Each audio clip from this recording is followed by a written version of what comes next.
আজি ভাবিলোঁ এটা বস্তু বনাওঁ, ভাবিলোঁ আপোনালোকৰ লগত শ্বেয়াৰ কৰোঁ।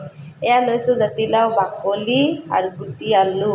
এয়া মিহি মিহিকৈ কাটি লৈছোঁ জাতিলাও বাকলিখিনি আৰু সৰু গুটি আলু পাতল পাতলকৈ কাটি লৈছোঁ। এতিয়া ব'লক আপোনালোকক দেখাই আছোঁ। এয়া দিবলৈ পিঁয়াজ, আদা নহৰু অকণমান, সেয়া জলকীয়া, কেঁচা জলকীয়া দুটা লৈ লৈছোঁ। ব'লক এতিয়া বনাওঁ।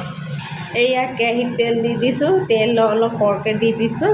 এয়া তেল গৰম হৈ গ'ল, এতিয়া ইয়াত কেইটামান জিৰা দি দিছোঁ। এয়া এতিয়া পিঁয়াজখিনি দি দিম দেই। এয়া পিঁয়াজখিনি দি পিনে এতিয়া ভাজি আছোঁ। এয়া এতিয়া এইখিনি দি দিম, জলকীয়া, আদা নহৰুখিনি দি দিম দেই। দি দিলোঁ।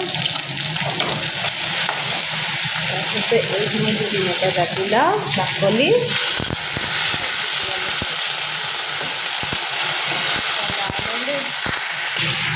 এয়া এতিয়া নিমখ অলপ দি দিমগৈ।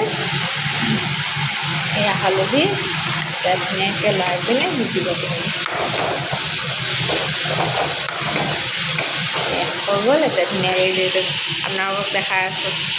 এয়া ধুনীয়াকৈ হৈ গ'ল জাতিলাও গুটি আলু বাকলি, জাতিলাও বাকলি হৈ গ'ল ধুনীয়াকৈ। এনেকৈ বনাই চাবচোন, বহুত টেষ্টি লাগে খাই। ভাবিলোঁ আজি আমি বনাই খাওঁৱে, ভাবিলোঁ আপোনালোকক শ্বেয়াৰ কৰোঁ বুলি। মই ভিডিঅ'টো আজিতে ইমানেই সামৰিছোঁ। যদি মোৰ ভিডিঅ'টো চাই ভাল পায়, লাইক এটা কৰি দিব, কমেণ্ট কৰিব আৰু মোৰ পেজটো ফ'ল' কৰি দিব। বাই, আজিলৈ আহিছোঁ।